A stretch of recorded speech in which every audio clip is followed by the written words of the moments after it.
Would you ever carry a phone that folds into three parts? Sounds strange, right? But Huawei actually made it happen last year, and now they're bringing it back. In 2024, Huawei surprised everyone with the Mate X-T, the world's first tri-fold smartphone.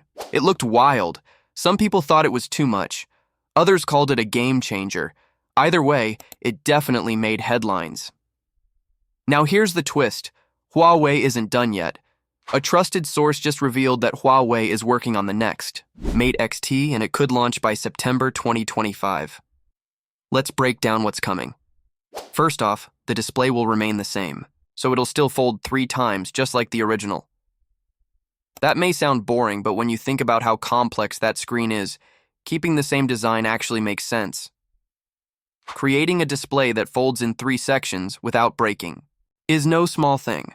The real changes will happen under the hood. According to reports, the next Mate X-T will come with a better chipset, so it'll be faster, more efficient, and likely improve battery life too. That's great news for anyone who wants high performance from a phone that can fold up and still run like a flagship. We're also getting an improved camera setup. While we don't know exact numbers yet, we can expect higher megapixels, better sensors, or maybe smarter image processing. Huawei has always taken cameras seriously, so that's one thing to watch for. But what might make this second-gen phone more useful is the upgraded accessories. If you've never seen the original Mate X-T accessories, they're pretty creative. There's a special rotating case made from aramid fiber, a really tough material, that can spin 270 degrees. It's not just for looks either. You can use it as a stand when watching videos, making it more than just a phone case. There's also a foldable touch keyboard. Paired with the rotating case, it basically turns the Mate X-T into a tiny computer. You could take notes, send emails, or do basic work right on your phone. Now, Huawei is reportedly working on improving these extras, though we're not sure yet if that means better quality or totally new tools. The big hope is that Huawei launches the next Mate X-T in more countries this time. The first version was only available in China and a few other places, which made it hard for tech fans around the world to get their hands on it. But here's the bigger story. In a market where most phones feel the same screens, same cameras, same shapes, Huawei is still trying to stand out. A tri-fold phone isn't just about making something flashy. It's about asking, what else can a phone do? Sure, not everyone needs a foldable device, but these kinds of ideas push the industry forward. Maybe today it feels strange, but give it time, and this could be the future of smartphones. More flexible, more portable, and more useful. So what do you think? Would you want a phone that folds into 3 sections? Or is a normal screen enough for you? Let us know in the comments. And if you want more tech updates like this one, be sure to hit that like button, subscribe to the channel, and tap the notification bell so you don't miss what's next. Thanks for watching. What if the next foldable phone from Samsung finally fixed one of the biggest complaints people have had for years, the bulky size? That's what recent leaks are hinting at with the Galaxy Z Fold 7. While Samsung hasn't officially said anything yet, rumors are spreading fast, and if they're even partly true, this could be the biggest change to the Fold series in a long time. Every year, Samsung releases a new version of its foldable phone, and while the Galaxy Z Fold 6 was solid, it didn't offer much that felt truly new.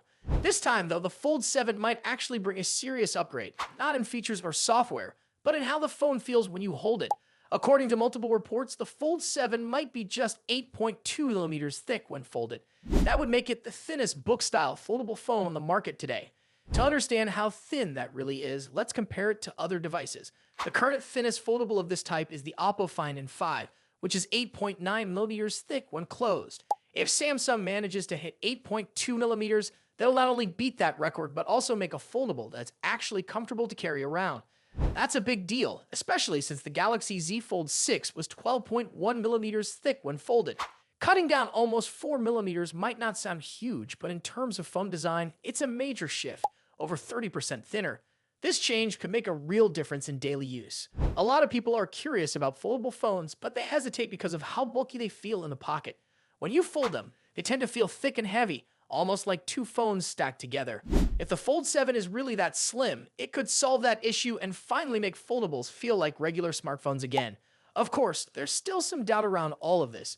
Previous leaks pointed to the Fold 7 being around 9.5mm, which still would have been a nice upgrade. But 8.2mm seems almost too slim to believe without some kind of trade-off. So people are starting to wonder, did Samsung shrink the battery? Did they redesign the hinge completely? Or maybe they figured out a smarter way to arrange the internal parts without cutting any major features. At this point, we don't have those answers. Samsung hasn't released any official specs yet, so while the idea is exciting, it's important not to take these leaks as confirmed facts. Still, the idea alone has brought back some buzz to the Galaxy Fold series, which many people felt was starting to lose its edge. If Samsung does manage to keep all the performance, cameras, and battery life while also trimming down the thickness, that would be a huge step forward. Foldables are already powerful, but making them feel more natural and easy to use could help attract more users, especially those who've been holding off because of the size. It's also worth remembering that thinner phones are often harder to build. You need to make sure nothing overheats, the battery lasts long enough, and the phone still feels solid.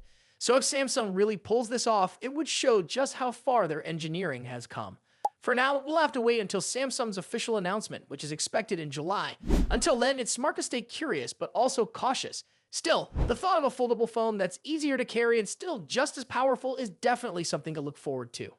If you like this update and want more simple and clear news about the latest smartphones, go ahead and hit that like button, subscribe to the channel, and turn on the bell icon so you always stay in the loop. Apple might be making a bold design shift with the iPhone 17 Pro, and not everyone is happy about it.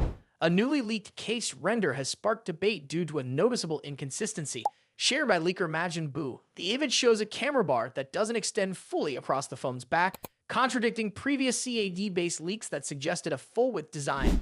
After users pointed out the discrepancy, Majin Buu acknowledged the possibility of an error in the render and reassured that the final design should match the CAD models, with the camera bar stretching from edge to edge.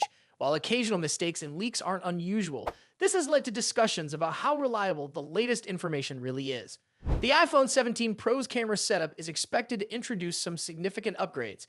Reports indicate that it will feature a 48-megapixel wide camera, a 48-megapixel ultra-wide camera, and a 12-megapixel telephoto camera with a periscope lens capable of 5x optical zoom. Along with these lenses, the camera bar is likely to house an LED flash, a microphone, and a vertically mounted LiDAR scanner. Even with this design change, Apple is expected to retain the triangular lens arrangement seen on previous Pro models.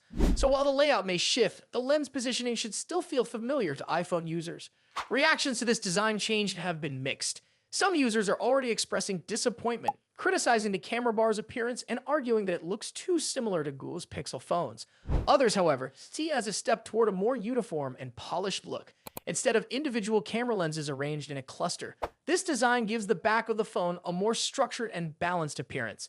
Whether this change is an improvement or not will depend on how users react when the device is officially unveiled. For those hoping Apple might reconsider, that seems unlikely. Multiple leaks from reliable sources have all pointed to this design, making it appear more and more like the final version.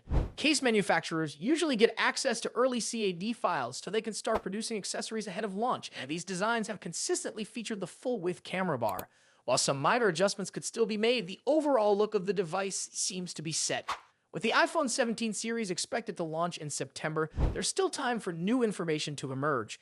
However, Apple's past design leaks have generally been accurate, especially when supported by CAD renders. The official announcement will confirm the final details, but everything we've seen so far suggests that Apple is committed to this new approach. As with any major design change, opinions will likely be divided. Some users might welcome the sleeker, more refined